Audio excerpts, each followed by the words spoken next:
It's working. I think.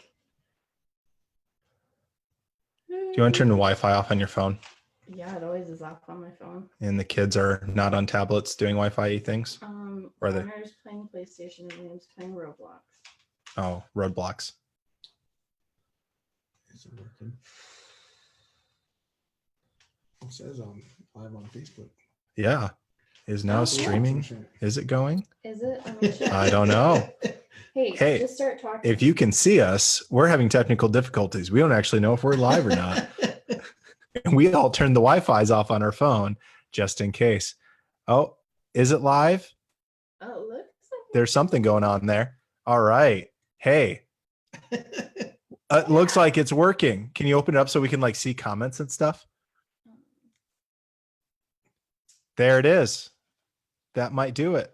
Okay. Hey, if you can see us, if this is working, comment below and let us know. We're trying to figure out if we can see the comments or not.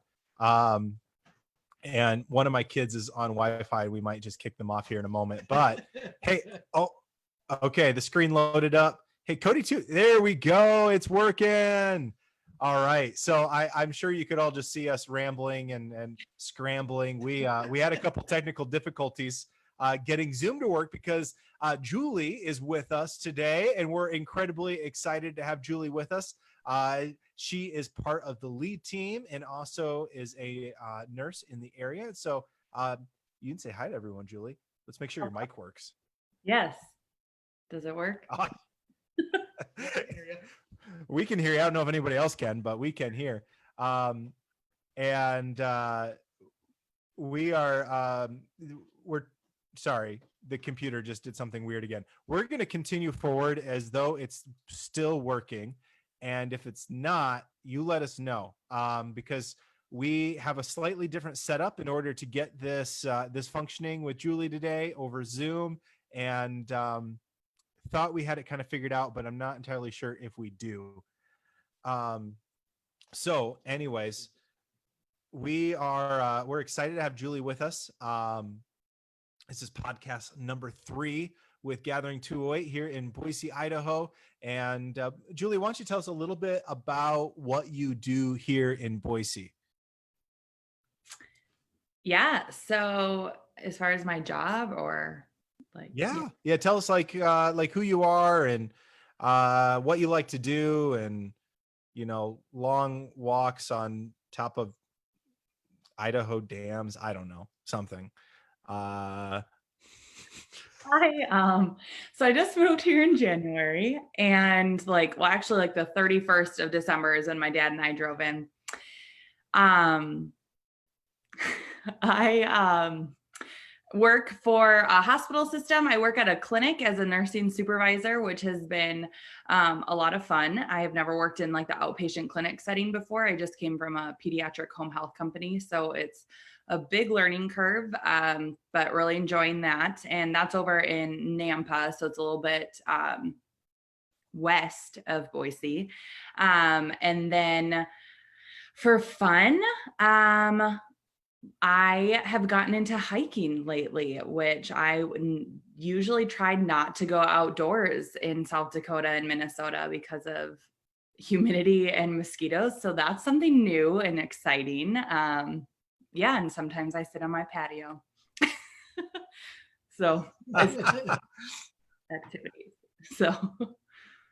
Oh, awesome.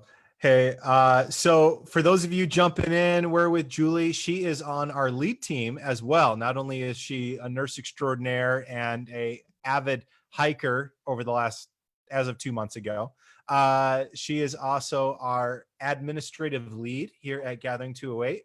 So she keeps us in line and makes sure communication is flowing, and that I stay on task. So I will say she can't necessarily see the comments, but we can see them as they're coming in. And so we will try to have you all as part of the conversation. And we want you to be part of the conversation. And so if you've got questions for either Kellen or myself or for Juli, feel free to type them in the comments. And basically, we want to hear some of Julie's story, but also hear a little bit of her unique perspective in the current climate, because she is on the front lines, like literally on the front lines with COVID-19 patient testing and intake. And she knows a whole lot more about that than most people. I just make up words. What's that? Oh, that would be much helpful. Okay, so I've got the comments here. I should have you do it on my phone because your phone is tiny. My poor eyes. Yes, my wife's beautiful phone case. So Debbie says hi, by the way, and that the stream is working. So tell us a little bit about how did you end up here? Right? Like, you can go as far back as you want. I mean, you can go back as far back as to how Jesus got a hold of your life. But then also, like, how'd you end up in Boise? How'd you end up with Gathering 208? Because you're not from here, right? You moved out here from South Dakota. So give us a little bit of the background about how that all happened. So I guess I'll start with Boise. And that started, like, just the idea of it, started a little over a year ago, about this time, actually. And we were going through this sermon series at the Ransom that was, just really challenging. And they were talking a lot about discipleship, and I was feeling, I had already been in a discipleship relationship with somebody from my old life group, but then feeling like I needed to start discipling somebody as well. And there was, at the end of one of our sermons, I remember Pastor Paul had, like, challenged everybody to say yes to whatever God's asking us to do, even if we didn't know what that was. And that was something that I felt like I didn't feel like I was being called to do anything like crazy or wild. I'd always grown up kind of in the Midwest, and I don't know, I always kind of considered it a boring life and just kind of made like small decisions. And I didn't really want to disciple somebody because I was too, like, nervous that I wouldn't have enough info or no answers to questions, anything like that. So I kind of felt like, well, maybe I need to just disciple somebody, or not just, but that's something that I was being called to do. But yeah, after that, like, challenge and that prayer, I was like, yeah, I'll say yes, God. And I suppose I should start, like, figuring out what that yes is. And then this Gathering 208 Boise thing kept coming up, like, all the time. And at first I was like, this is just a huge coincidence that I keep seeing on Facebook, but there is no way that I'm, like, gonna move to Idaho. And yeah, that's what everybody says. No way I'm moving to Idaho. I felt like, except for all the people who are moving to Idaho. And there's a lot of them. But yeah, I guess it was a little bit over a year ago, because I remember I went to Mexico on vacation with a friend of mine. And when we were flying back, when we landed in the States, the flight attendant was like, welcome to Boise, Idaho, guys. And our layover was not in Boise. And I was like, so mad, because I was like, that's not like a sign. That's just a coincidence. Like, who picks Boise? Yeah. But anyway, so started having a lot of those things. And I ended up one day after church walking up to actually Kellen and his wife, Kathy. And I was like super afraid. And Kathy loves telling this story, because she was like, you looked like you were about to cry. And I was like, she was so excited to talk to me, I guess, or something. I don't know. She tells it better. But I was like, hi, I think I'm supposed to talk to you about Boise. And then, like, 3 days later, I was at their kitchen table for dinner. And I was really convinced that I was going to go have dinner with them to basically, like, hear about it and be like, that's super great for you guys. Like, let me write a check and good luck. And obviously that's not really where that led to. I remember that too. So when when we like sat down, Kellen asked Noah to pray, and he was like pray for dinner. And Noah was like, I'm still mad at him for it. I think it's his fault maybe. But he's like, thanks God for bringing another person on our team to come out to Boise with us. We're really excited. And like, just basically was saying that I was going. And I was like, oh, well, that's really kind of you, but we don't know what's happening yet. And so, yeah. And then long and the short, here we are. Oh, awesome. I remember when we had our first, I think you and I met for the first time at formally met at the Starbucks on 41st. Yeah. Is that right? I think Yeah. so. And I didn't know what to expect because I didn't do the good pastor thing and like Facebook stalk you beforehand. And so it was one of those things like you sit down and you're trying to maybe convince is the wrong word, but it really is convince. You're trying to cast vision, I guess would be the good church leadership word, to somebody that you've never met before on why they should move 2,000 miles away and help you plant a church and leave a career.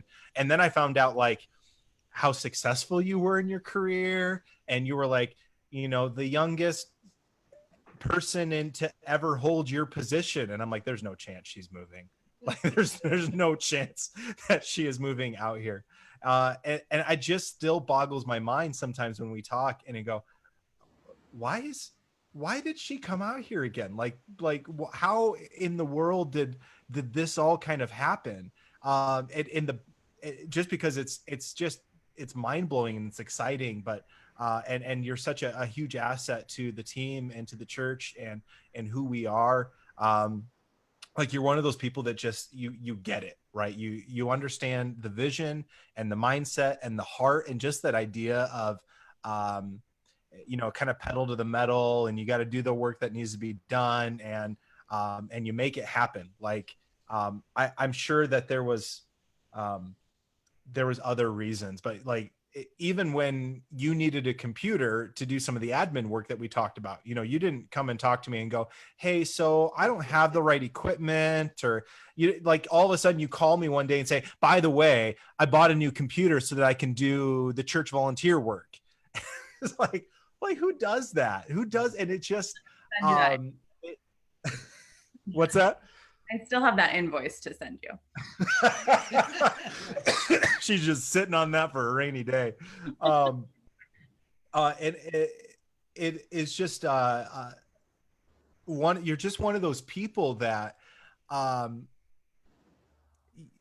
you're just an asset to everything that you're part of, right? And you bring a lot of value to the team, and you bring a lot of personality and a lot of like you'll say something sometimes that just catches me off guard and kind of keeps me on my toes and then makes everyone laugh, and which is just awesome. And so we absolutely love having you here and feel blessed for that. But tell us what life has been like since you got here, because you moved out here in July or in beginning of January.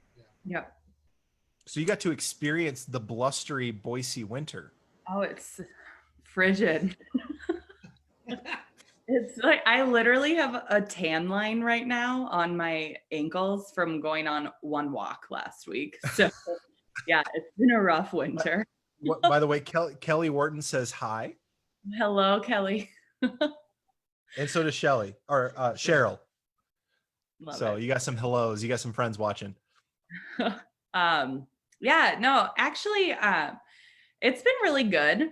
I feel like when I came to visit in September, as like my 15th, like testing the waters, if I'm really supposed to be coming out here, that is like a lot of people were talking about how, oh, we've been here for 3-4 months and this is when it starts really getting challenging, which obviously that's like what I'm jumping into right now. So maybe we should do this again in a little bit, but it's like, I knew like that I would be homesick for not only South Dakota, but I grew up in Minnesota too. So definitely miss friends and family. But there's just this odd sense of peace too, that like, I know that I'm where I'm supposed to be right now, where I like where I live. I feel like I've made family with the Gathering 208 team. I'm really starting to have better relationships at work and kind of get to know people better there. And so I feel like I'm kind of settling in a lot better than I was expecting to, because I feel like December was a really dramatic month for me. Just like moving, and I was like excited and knew it was right, but absolutely did not want to go.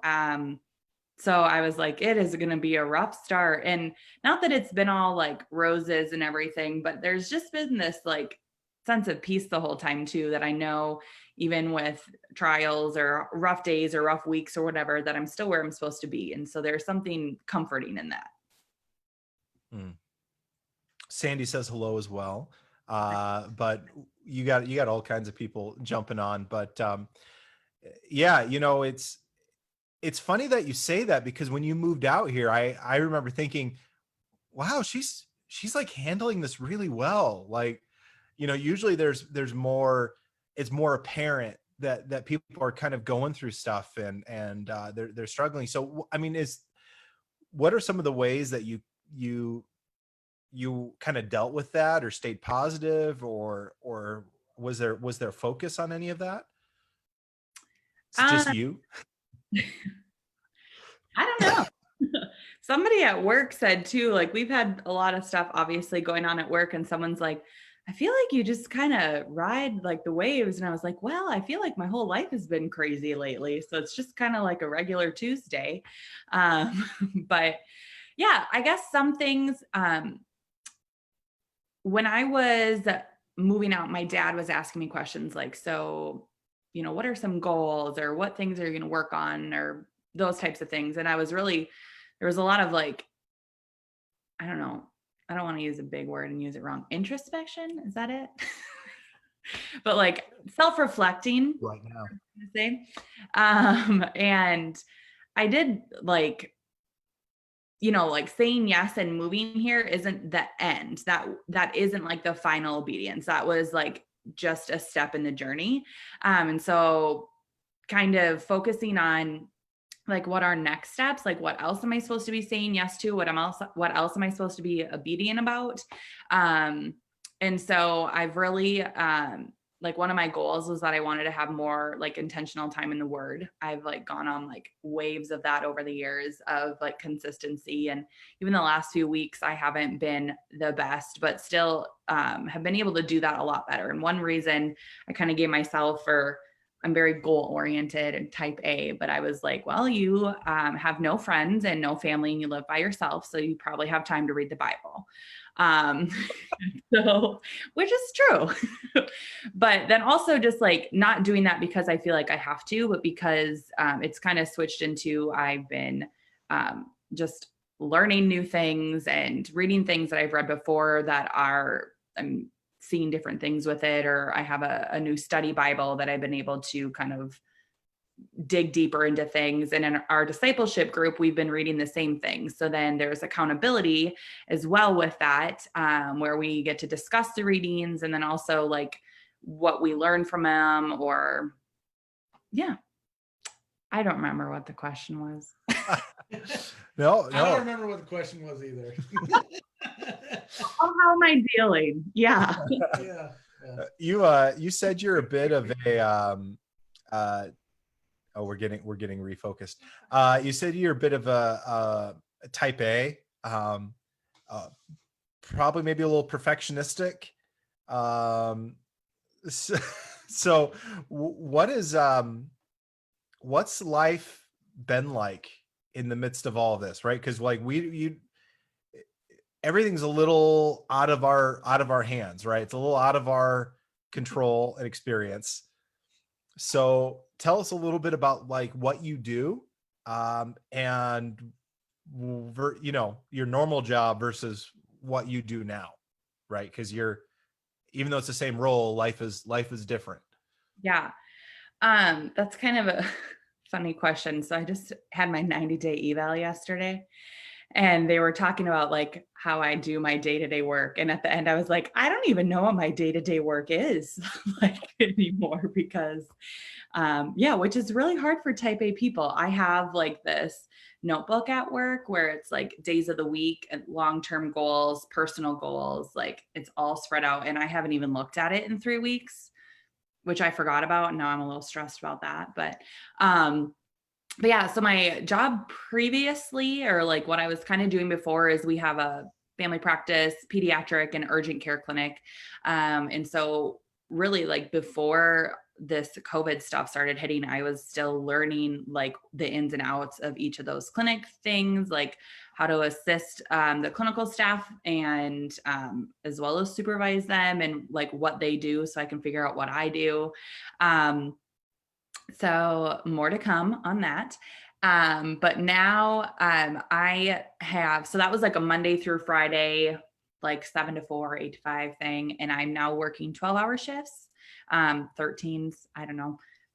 And our urgent care has been converted to a COVID testing site. And so we have tents outside of the clinic and all of our urgent care visits are routed outside. And now I'm mostly focusing on doing the kind of like tent lead position, I guess, for that so just making sure we have a bunch of like float staff or new staff or just our staff don't know what to do out there. So kind of trying to like communicate the daily operations, how it works when a car comes through the drive-through, because who does a drive-through urgent care? Like it's literally pandemic times. It's just crazy.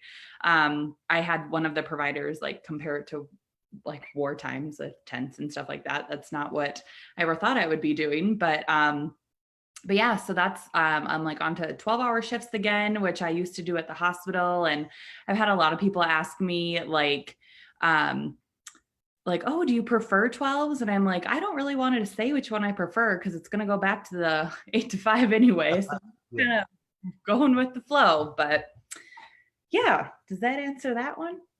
Yeah. Yeah. Eric have said something about dealing with people selling generators equals other duties as assigned.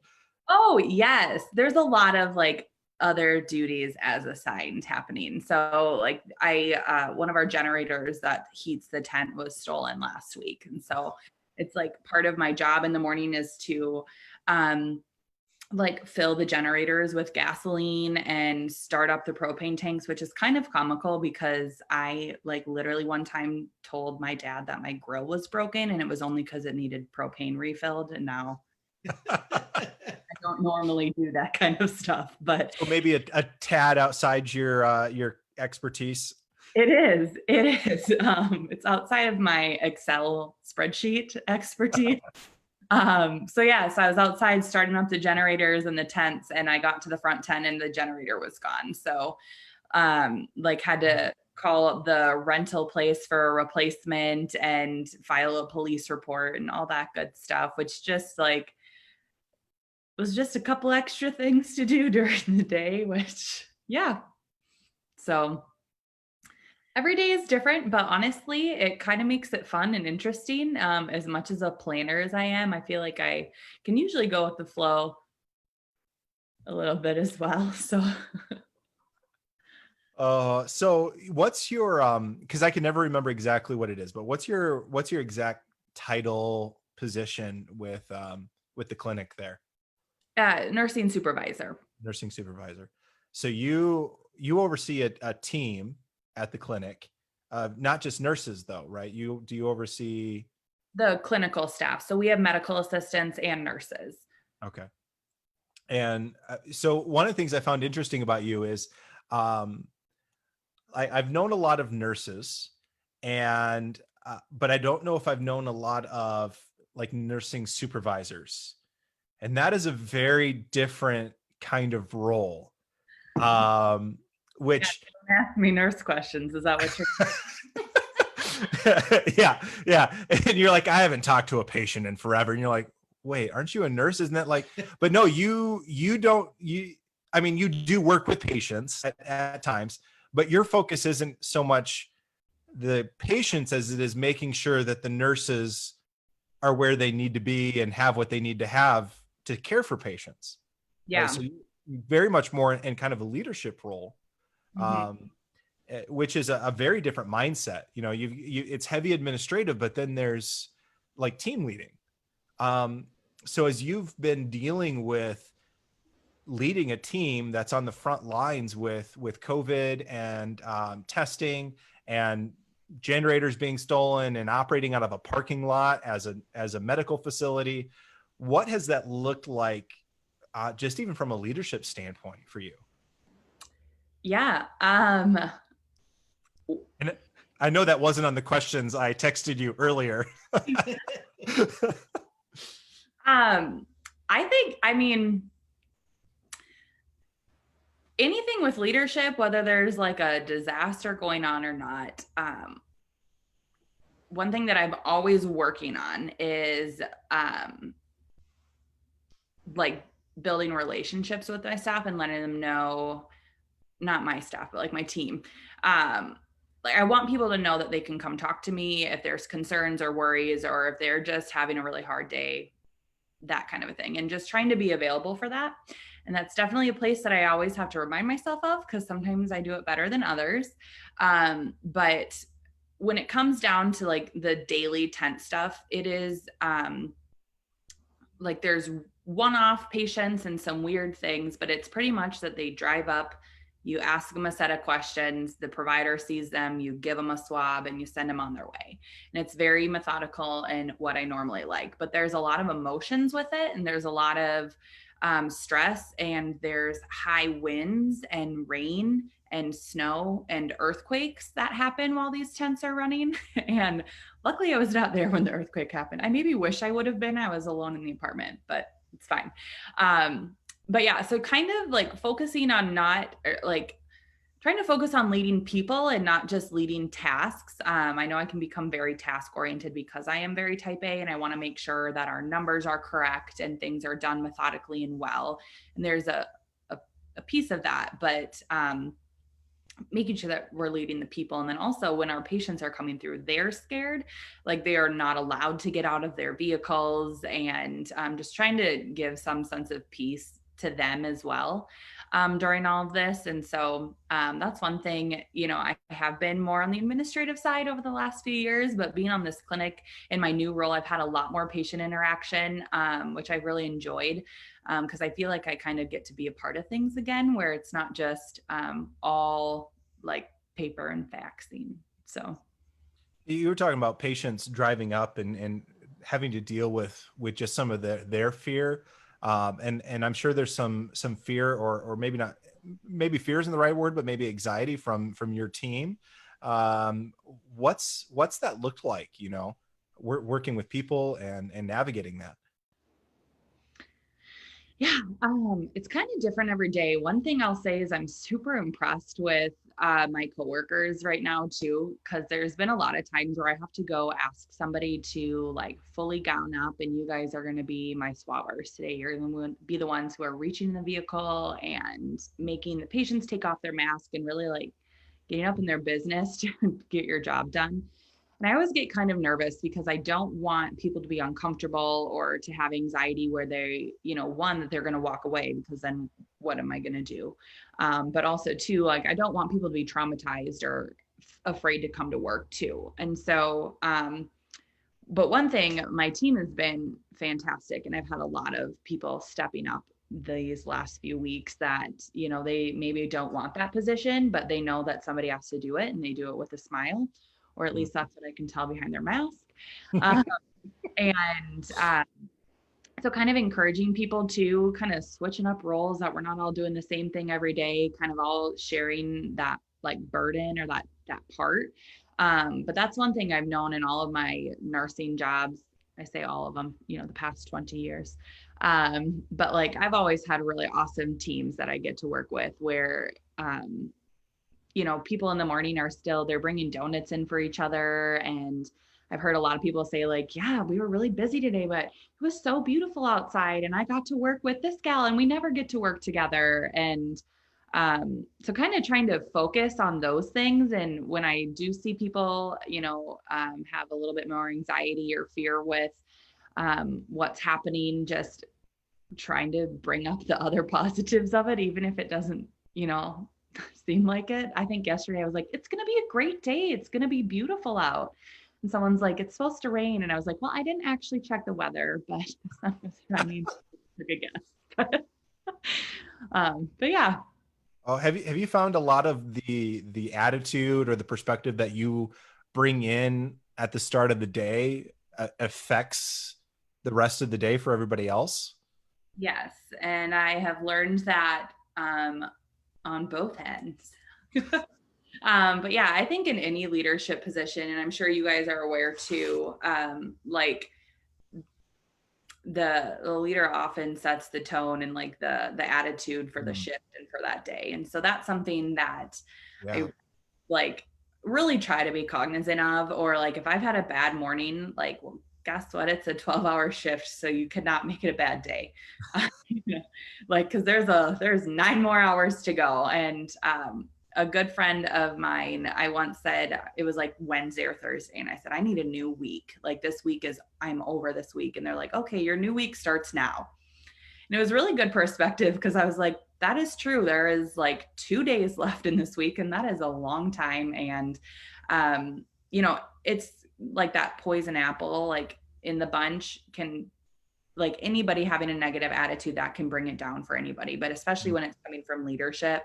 And trying to be genuine with that too. I'm not going to fake it. I'm not good at it. My face shows pretty much whatever I'm thinking. So I'm lucky enough to have an office where I've gone into to recenter, to pray, to call my dad, to call a friend, to just sit on Facebook for 5 minutes and then go back to work, to just like disconnect so we can come back. So yeah. Oh man. So, what are some of those things that are, struggles? What are some of the wins? What are you seeing as this all progresses? I guess what's kind of the current reality? As far as about this whole mess, I think you've got a perspective that most people, very few in our community or in the region get to see.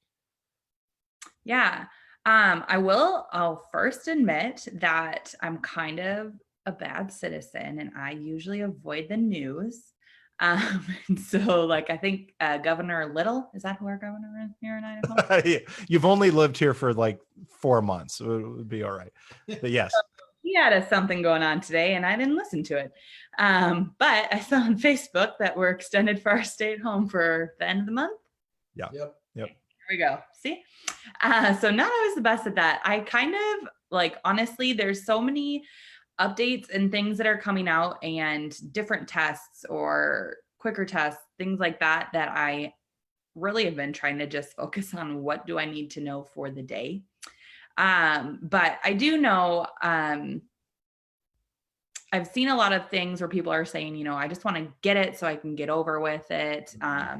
Which there's sometimes I've said the same thing, I do think that there is a lot of importance to distancing right now, just because of the capacity of the health system. We're in this weird limbo right now where it's like this hurry up and wait.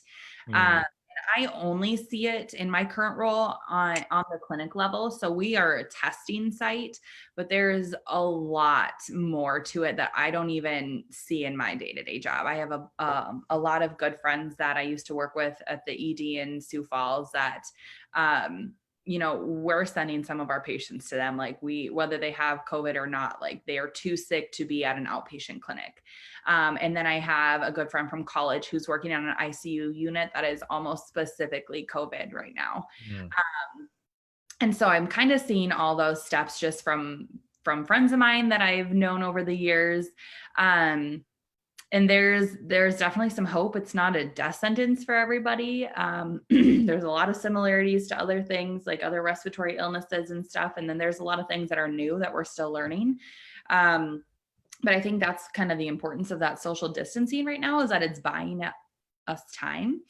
And yeah, it is extending things. And somebody had said like it'll drop off faster if we all just get it. And that is true. But we also probably would not be able to handle it at the health system level. And that is what we don't want. So yeah. Yeah, and I'll catch a little bit of some of the interviews on the radio, and because there's been propositions out there that you'll hear a lot about herd immunity, and you just need to get people out into, you have to have so much of the population that has exposure and has built up immunity. And that just comes from letting some of these viruses that we don't have antibiotics for, or not antibiotics, but vaccinations, they say, or any kind of treatment regimens. That's the only way to mitigate it in the population. But yet you're saying that if you just step full into that, then the people who do get it aren't going to have any health resources. Is that kind of the reality we're seeing even here in Boise? Yeah. And just as far as like the PPE or the personal protective equipment, like that's been a hot topic, but also that's like a reality for us. We used to like a basic surgical mask. If you had to wear that in a room with a suspicious or a suspect patient of various types of respiratory illnesses, including flu, we would wear masks for, but you would take it off after you leave that patient's room, and you'd wear a different one before you'd go into another patient's room. Yeah. And so you could wear multiple a day. And we now keep one mask in a paper bag until it is soiled or like broken down, and just because of lack of resources. When we had talked a week ago, you were issuing like one a day, but you're saying even now that's changed. You have one mask to wear and essentially until it breaks or until you can't wear it. Yeah. And so is there any sight or any view of that mask becoming more available, or PPE becoming available again? I know a lot of companies are stepping up right now and doing like 3D printing of various like face shields and masks and stuff like that. And because we're like the health systems are talking about that need.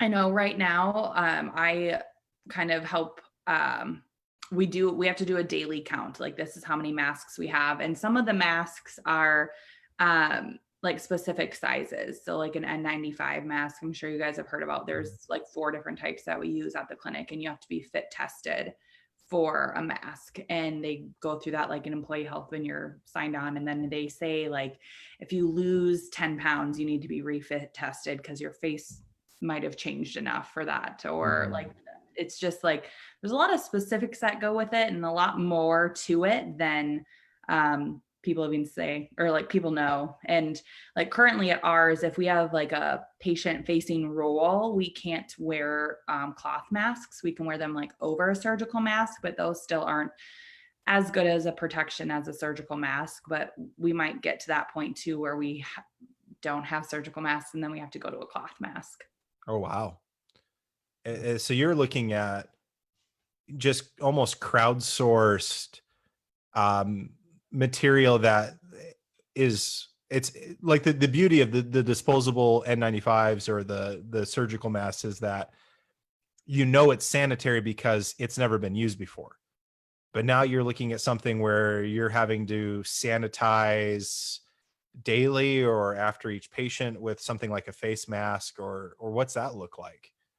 Yeah, we have like guidelines on cleaning like our face shields, because like I have giant glasses and I still like am required to wear a face shield over with my mask and stuff. And some of those used to be one time. I know I have a friend at the hospital saying like their PAPR hoods used to only be one-time use, and now they're being cleaned. And so, yeah, there's just a lot of, we're kind of just rolling with it. And some of the guidelines are changing, and I don't know. And most of it's just because of resources, not necessarily like a change in the virus or other respiratory things. It's just on what we're able to do. Yeah. And it's mind boggling to think that, I mean, even on a clinic level where you're having to do inventory, like daily inventory on things like masks. And I don't know if you're having to do it on other things like gloves and stuff like that. But so everything PPE. Masks, gloves, goggles, and we have to count, like if you have a box that's like part way, we have to individually count the masks and like report it off. And then for our clinics that aren't testing sites, they're only allowed to have a certain number. And then they're trying to reallocate resources within the health system to make sure that the appropriate locations have them. And yeah, it's stuff that I've like never knew I had to, I don't want to say worry about, but like think about even. Like we were running low on masks. Okay, we'll put an order and they'll be here in 2 days. But it's a little different now. Wow. We've got another, what did you say, sweetie?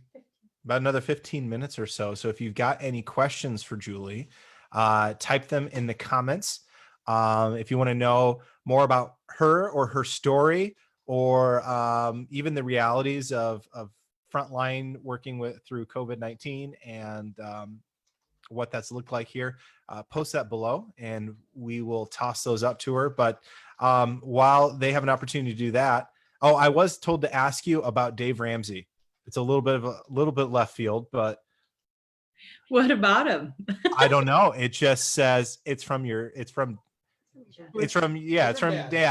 dad. He's sorry, it's really small print, but he just says ask her about Dave Ramsey. I don't know if that's like to scold me that I bought 2 new pairs of shoes last week, or that's is that what that's about?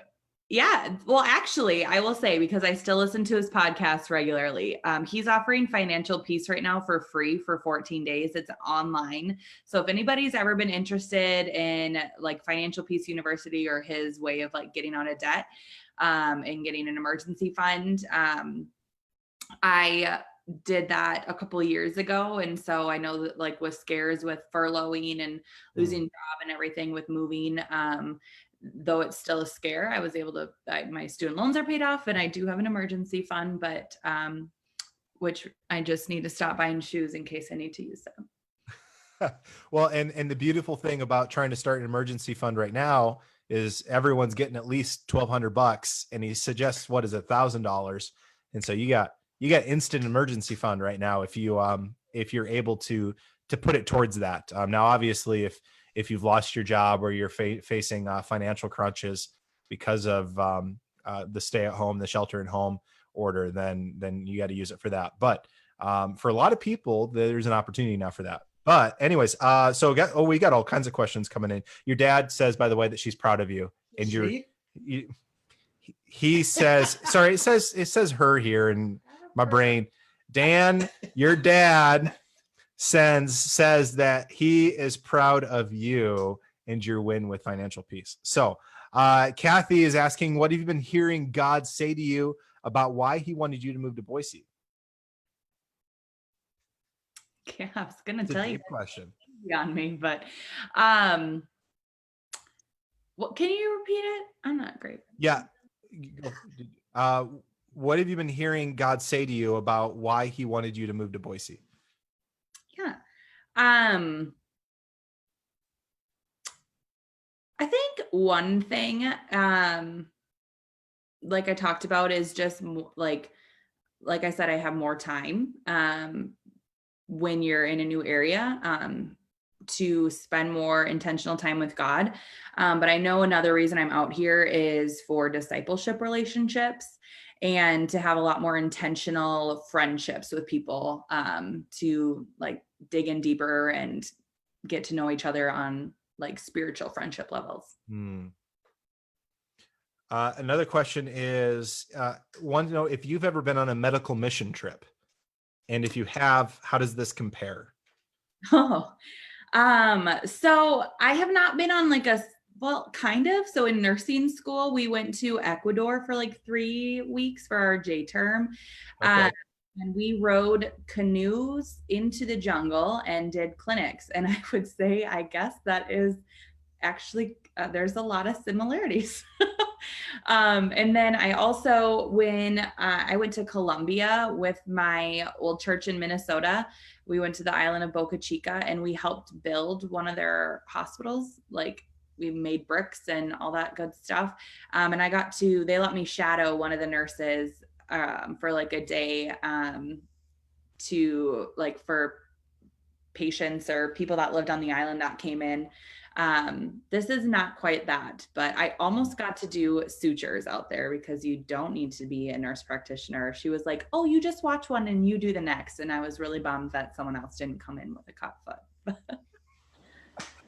So what would you say some of those similarities are that you saw? Yeah, well, I guess when we were the main one was the whole outdoors thing. And then also we were really rationed on supplies because it's whatever we brought with us. I think that would be the similarity. And then in Ecuador, there was obviously a language barrier, and not necessarily that there's a language barrier here, but sometimes I feel like just like the communication always changing, or that I don't understand maybe something that's coming in just because how new it is.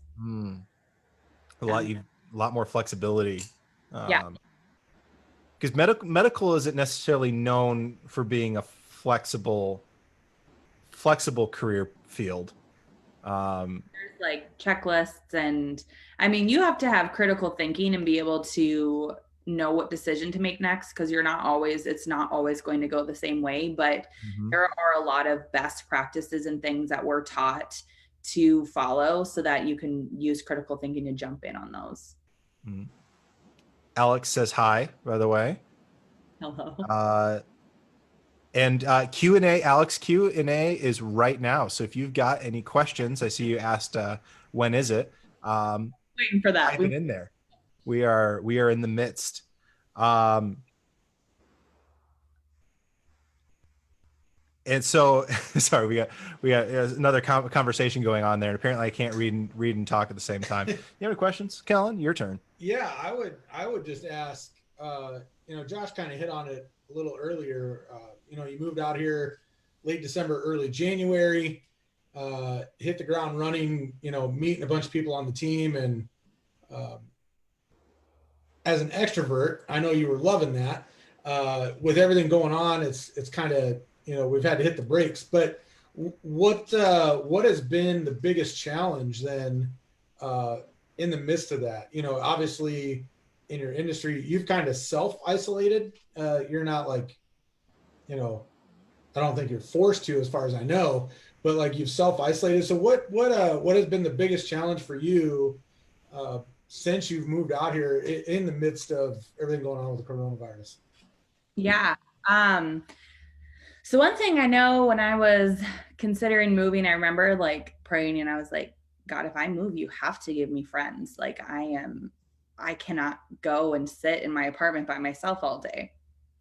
And I am currently sitting in my apartment by myself. But I don't feel alone. And I think that's what I was more afraid of, is just like not knowing how to get out or whatever. Like, and God definitely has given me friends through the Gathering 208 team. And I'm excited to expand that once we are allowed to as well, outside of my walls at least. But that's probably been the biggest challenge, is the isolating. And biggest thing with that is, obviously like the governors are encouraging distancing and stuff, but just working at a clinic and a testing site, I just feel like it's too high risk, and I need to be a lot more careful as far as like opening that up to other people, because I don't think I could handle, like, I would just feel like I got you sick if I was sitting on that couch with you guys. But yeah, I am very extroverted, as you guys are aware. And so I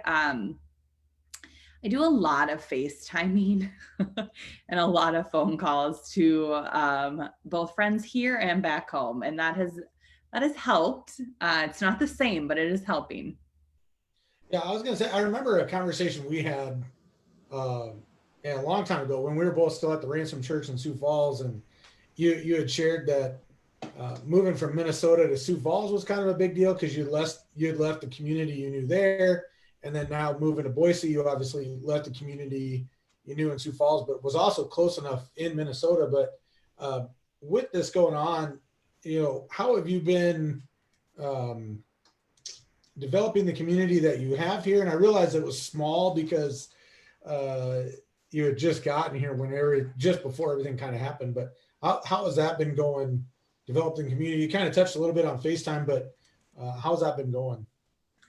I would say like, as far as like expanding that community, it would be slow, but I would say like deepening the community that I like started building when I got here, that's been going well. But mostly because of people like reaching out to me. I think they know that I'm like by myself. I had Danielle drop off a package at my doorstep today because she'd asked if we wanted to do a social distancing activity, and I had a headache earlier and I was laying down. So she dropped off water and Gatorade, like packet stuff for me. And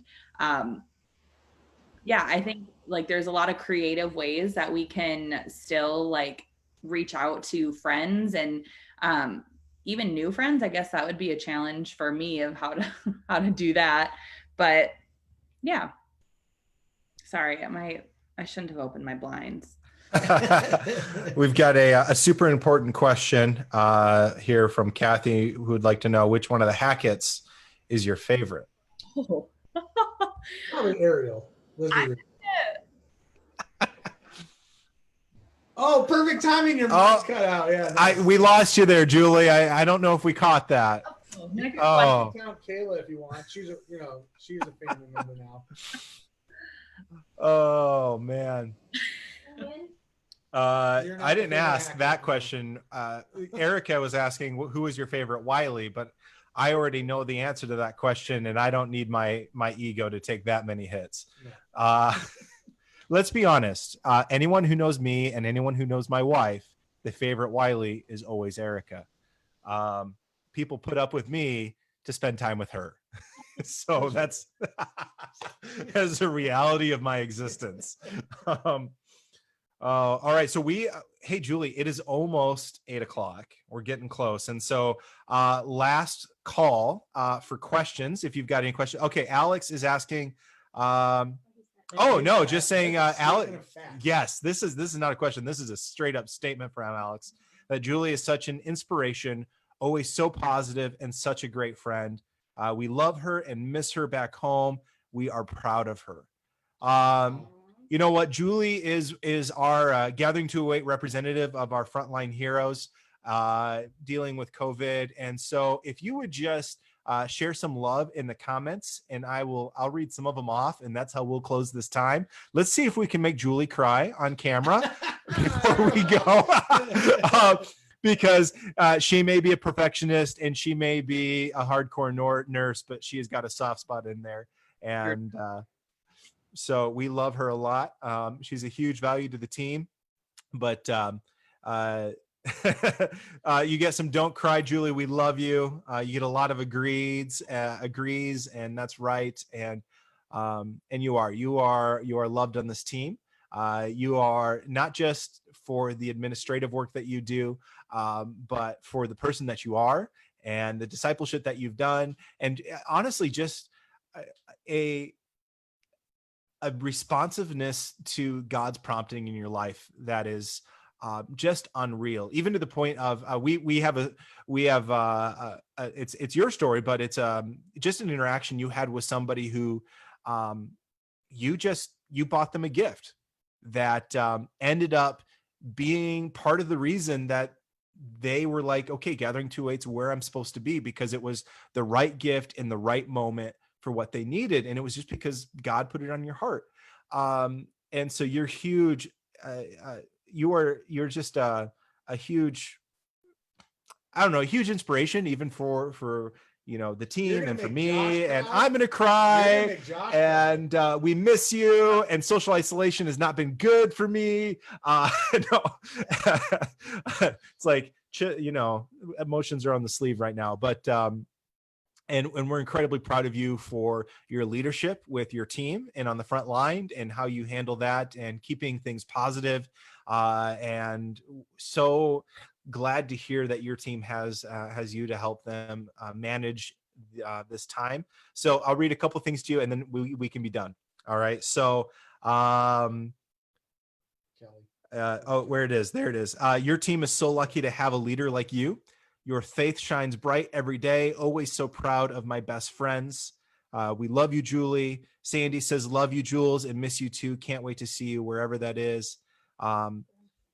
That's Grandma Sandy. So, and your dad is sending you butterfly kisses from afar. But you got a lot of love coming out there and a lot of people behind you. And so we are all looking forward to being on the other side of this and getting to be in person again. And we are incredibly thankful that people like you are leading the charge and making things happen and keeping us as a society safe. And so we'll do our part and we'll stay inside, and Kellen will be the only person I hang out with. I promise. But anything you want to leave us with? Any words before we end our time? No, because you guys made me cry, so I feel super uncomfortable now. Thank you. I didn't do anything. It's what we go for, the tears. No, yeah, thanks, guys. I'm excited to see what else we get to do. And Awesome. I like working, as my dad calls you, with the boys. So Hey, we appreciate your time. Thanks for giving it with us. And it's 8:00, so we'll let you go. And so have a great evening. And thank you, everybody, for jumping in, being part of the conversation, and sharing the love. Continue to leave comments down there. If you have other questions that you would like Jules to answer, you can post them there, and we'll get them. We'll make sure she sees those. If you've got questions for Kellen or I, let us know as well in the comments, and we will talk with you. Next week on Wednesday at 7:00, we have Jake Thurston coming on, who is all about building community and building friendships within our faith communities. And what does that look like, and why is that important? And so, and especially, hopefully we'll get some wisdom on what that looks like now in a time where you can't rub shoulders with somebody or grab a cup of coffee. And so, don't miss that. That should be a phenomenal interview. The guy is younger than us and smarter than both of us combined. So be here for that. But Juli, thank you once again. We're glad you're on, and have a great week, everybody. Thanks, Juli. Thanks, everybody.